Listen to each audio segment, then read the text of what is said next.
CBN Educação. Oferecimento Unisal. Todas as terças-feiras temos o quadro CBN Educação e hoje recebemos alguém que está bastante acostumado com esse meio. É o coordenador e professor do curso de Comunicação Social, Publicidade e Propaganda do Unisal, Duílio Fabbri Júnior. Duílio, que eu conheço pessoalmente há alguns anos, já trabalhamos juntos e é uma honra recebê-lo aqui, Duílio. Boa tarde, seja bem-vindo. Boa tarde a todos. É uma honra também, Marco, ainda mais que a gente trabalhou junto, estou muito contente.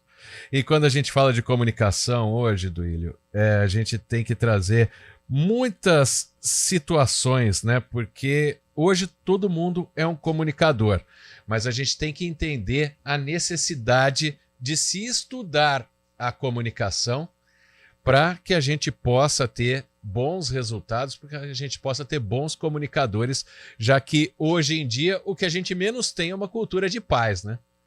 É verdade, Marco. A gente acha que essa nossa capacidade inata da fala e da comunicação resolve as questões, mas na verdade não. A gente precisa ter um pouco de atenção, trabalhar com ferramentas e ter técnicas para isso.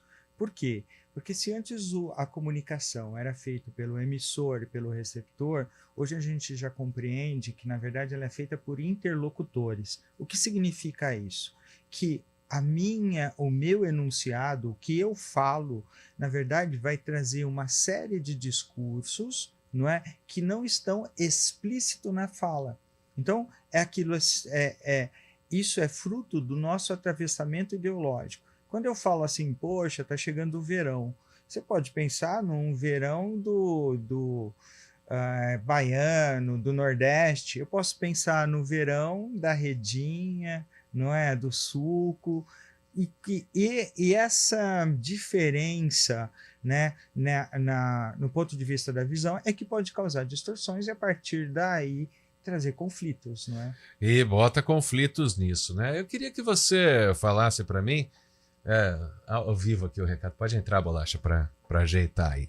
Queria que você falasse para mim, Duílio, sobre uma questão, né, de a gente sair dos perigos da comunicação, da violência da comunicação, né? Que você explicasse para a gente o que é essa cultura de paz, tem relação com uma comunicação não violenta, porque comunicação violenta a gente recebe, por exemplo, aqui no WhatsApp da rádio a gente recebe todos os dias. Uhum. Né? São os haters, né? Nas redes sociais também. Aqueles nomes de tudo que se imagina vem aqui pra gente. Então, explica pra gente a cultura de paz e a comunicação não violenta. Então, vamos lá. A cultura de paz, como o próprio nome diz, é uma cultura, não é? Onde o foco disso é o diálogo e a mediação. Muitas vezes a gente fala assim, não queremos ter conflitos. Não, os conflitos podem ser bons ou ruins.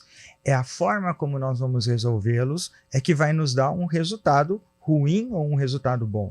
Então a cultura de paz ela vai trazer à consciência, não é, essa necessidade que nós temos do diálogo, da mediação, de ouvir o outro atentamente e ter uma relação empática com esse outro. Ou seja, se colocar no lugar do outro para saber, tentar compreender esse outro, para tentar entender o resultado.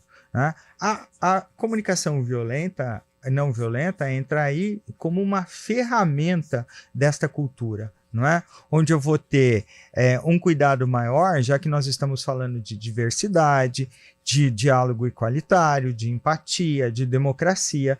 A comunicação, então, não violenta vai nos trazer essa consciência de como abordar o outro e a nós mesmos, porque nós somos sujeitos íntegros, né, que estamos divididos em dimensões emocionais, racionais, né, espirituais, democráticas. Então, todas essas dimensões são conectadas, não é? E às vezes ela se desconecta a partir de nós mesmos, né? E aí vai causando, então, o que a gente chama de uma comunicação violenta. E aí é o estupim para a gente ter conflitos. Com certeza. E para se fazer, né, uma cultura de paz no ambiente corporativo, né? Porque a comunicação está em todo lugar, né? Qual é o papel da liderança para isso, Duílio? Marco, eu vou começar da própria pessoa. Começa por uma autocrítica, não é? Saber exatamente qual é a função dela e o quanto ela colabora para um ambiente harmônico, equilibrado, e o quanto ela contribui para o crescimento da onde ela está.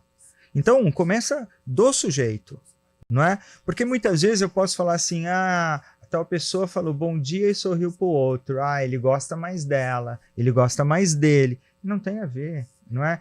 Se eu sei qual é a minha função aqui e o que eu faço, a minha autenticidade, essas questões não têm formas de crescer, não é? Então, veja, no ambiente corporativo, a primeira questão é fazer uma autocrítica. Deixar que todos os colaboradores, toda a liderança, a gestão, tenha aí uma condição, uma consciência de qual é o papel dele dentro do processo da cultura, não é? O quanto ele pode colaborar. Claro que a gente vai cometer erros, claro que não vai sair como a gente quer, mas a gente precisa sempre, e aí no caso as lideranças precisam estar cada vez mais atentas a resolver esses conflitos, essas situações conflituosas o mais rápido possível. Porque, Marco, esse é um dos maiores problemas para o turnover, né? Essa reposição de funcionários que sai, que demite, que sai, que demite, muitas vezes está calcado na falta de uma comunicação efetiva, na falta de uma comunicação não violenta, de um ambiente de trabalho equilibrado. Então, o papel das lideranças é fundamental para que ele conheça a si mesmo, não é? E depois possa ter uma relação empática com a pessoa que ele está tratando. E nesta questão, não é saber quem tem razão. Nessa questão é saber como resolver o problema. Exato, né? Porque grupos de pessoas são homogêneos, né? Ou melhor, são heterogêneos. Eles estão totalmente sujeitos a conflitos, porque cada pessoa é de um jeito, né, professor Duílio? Como que eles devem ser conduzidos, né, para manter essa cultura de paz e comunicação não violenta com pessoas tão diferentes, com ideias tão diferentes? Então, primeiro, eu vou voltar aqui, né? Conheça a você mesmo. E a liderança precisa estar envolvida nesse processo, né? Ela precisa ter uma observação. A gente começa pela observação. Não é? Porque uma vez ok, duas vezes ok, mas a terceira já é uma regularidade. E se aquilo vai se apresentando de forma regular, que desequilibra, que desemociona, não é? Que traz outros elementos, a liderança precisa intervir rapidamente e chamar os envolvidos para que eles se envolvam na resolução dos problemas. Porque muitas vezes a gente espera que o outro resolva o problema, a gente espera que é o outro que é intolerante com a gente espera que a chefia deveria, ou a liderança, a gestão, que deveria ter tomado um partido ou resolvido, quando eu estou isento disso. Não. E isso é um grande problema, principalmente nas empresas que estão cada vez mais diversas, não é? Com pensamentos cada vez mais diferentes, que vão desde pensamentos minoritários, das minorias, né, trazendo pensamentos políticos. Então isso está cada vez mais difícil. Se essas pessoas não são chamadas para resolver o problema e trazer a consciência do papel delas na resolução, não tem varinha de condom, não tem mágica que dê jeito nisso. Agora, para a gente encerrar, a gente tem que falar de uma outra situação, né? Porque às vezes a pessoa está desconfortável, né? E para não entrar na comunicação violenta, para fazer uma comunicação não violenta, ela quer deixar de lado, ela silencia, ela conta até 10. É assim que tem que ser levado, Duílio? Não, pelo amor de Deus, de jeito nenhum, não. Porque isso não é fazer uso da ferramenta da não violência. Isso aí é o que a gente chama na gíria de engolir sapo. Não é? E se a gente está engolindo sapo, uma hora isso vai sair de uma forma talvez não controlada. Então, a grande questão e esse é um dos pilares da comunicação não violenta e da cultura de paz, trazer a consciência da necessidade do diálogo. Saber ouvir, saber falar, não é? Se abster muitas vezes das suas posições para que você tenha razão em detrimento da resolução de um problema ou de uma situação. É aquela frase que a gente usa, não é pessoal. Exatamente, exatamente. Porque muitas vezes, quando eu falo assim, o que aconteceu?